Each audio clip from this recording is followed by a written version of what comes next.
shook my hand and thanked me for what I did. Right now, he wouldn't do that today, because I think at that time he didn't think we were going to get as far as we were going to get. Today he might want to do something else, but he did, and he emailed me and we talked. So, I mean, I think respect is the big difference. I'm not trying to say that people in the House or the Senate haven't been... So you sort of think you've reached out more to the other side, or...? Yeah. I mean, that's doing my community work, that's what I recognize. When you talk to people, when you recognize who they are, when you sit down with them, you don't just stand there, I think this, you think that, move. When you spend time with people, you get to know them, understand them, makes a big difference. People pay more attention to you, they listen, they stop, they think. And that's what I think made a big difference. You know, there were people who last time voted against the bill just because, seriously, like just because it seemed like the right thing. Never really stopped to say, let me really think about what this means. Who said to me, you know, last time, I know I should have probably voted with your side, but I didn't. That's what made the difference, I think. Right. But you got those people through media, through outreach, and through... Well, the people in the legislature, I didn't get through media. I got them just one-on-one communication. That's what it is. And then, I mean, you know, the other thing was, leadership didn't really want to do the bill. And so, you know, you can be a pain in the rear for leadership. And every time that somebody in leadership would see me, it was death penalty, death penalty, death penalty, death penalty, death penalty.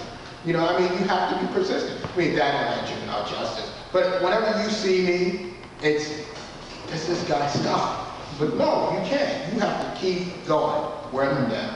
So that's what. And then, you know, look, I was willing to do what a lot of people aren't willing to do. You want me to count? I'll count. You want me to count again? I'll count again. How many times do you want me to count? I'm not going away. Whatever you tell me to do. You want a hurdle? I'm jumping the hurdle. So I think all of those things in combination make a big difference, and did make a difference. Yes. One of the main arguments that I think in favor of the death penalty is that it costs more money to house and feed inmates for life than it does to execute them. But if it costs the state $46 million. $4 million a year. Or $4 million. For the 10 people we have on death row. So does that mean that argument isn't true? It doesn't make much sense to me. I mean, that means that we're spending like $400,000 per person a year. I don't think so. I haven't seen any estimate close to that. So, I mean, you can talk about health care and all of those things, but they're costs you deal with, but you're not spending $400,000 a year per person. It just doesn't make sense. The argument to me is, it doesn't make sense. It's not real. I just have a technical question. Where does the $4 million come from? What are the costs of keeping someone on death row? There's a lot. I don't have them listed on. Okay. A lot of it, I think, is legal. It's mostly litigation costs. Okay. Sure. I mean, if you think about it, you have the direct appeal, you have the habeas appeal, you have all of this stuff, and you have the cost of housing, you have all of that stuff. So, and you have a special unit dealing with this. You have a unit just for this thing when you don't really actually do anything. So my question is about, obviously the death penalty is sort of the most egregious form of excessive punishment, right? But there are also a lot of cases of people getting sentenced to life without parole for crimes that probably don't deserve that sentence. And we have so, a couple in the state. Yeah. So how do you frame the argument in a way that both recognizes that the death penalty is sort of something that we might, it's a concrete class of punishments that we might be able to do something about, but not lose sight of the fact that the problem is over-punishment in general, not just state kill? Well, I don't think that politically, I don't think that it's smart to mix issues, because I think that a lot of times what that allows for, it allows the other side to help you keep mixing this stuff up and get caught up in your own argument. Now, that's not to say that I don't say, well, here's the death penalty, and here's a bill to deal with something else, right? But I keep them separate, because I think that politically, you're going to kill yourself if you start mixing things. But you can use what goes on in the system to say, and this is another reason why the death penalty doesn't work. You can say Miguel Roman, you can say Ireland, you can name off, what's the black guy? I just forgot his name. Anyway, there was another guy who was in jail for 18 years. All in the last 5 years have been proven not to have been guilty. Right? So it says to you, you can't make mistakes.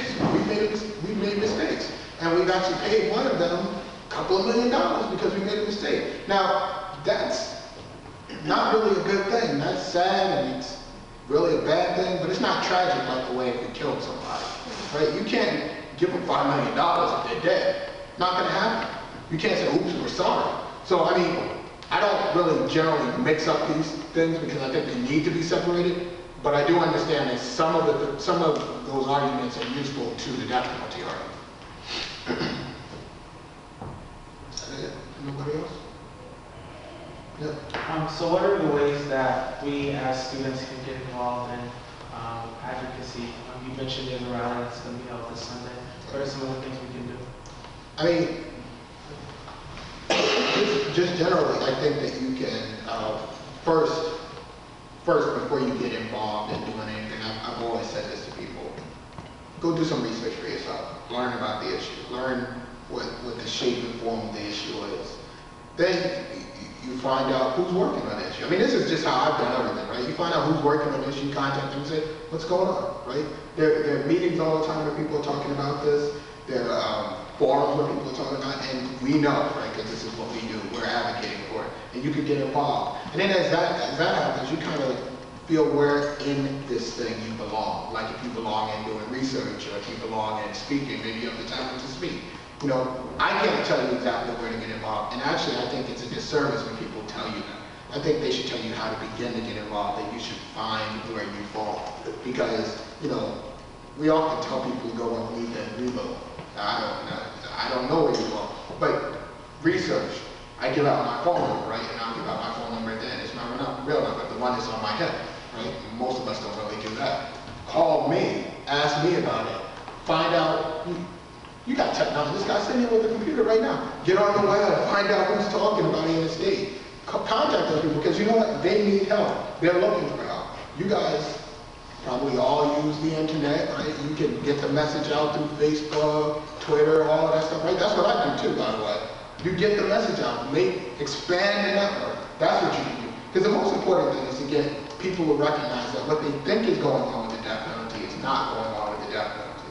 Because many of the people, if you look at the polls, right, they did these polls during the time that we were doing the bill, said, oh, all these people are against the death penalty.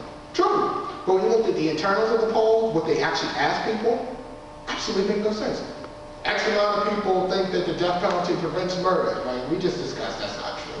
X amount of people think this, and if you look at the internals, it just doesn't make any sense. So what we have to do is we have to check the internals of the poll so that the overall result of the poll is what we want. And that's where you are most effective in getting out the word and spreading the word. And nobody spreads the word on things like people who are connected through networks like the internet. I mean, look at Barack Obama. He's president partially because the internet helped to spread the word. So.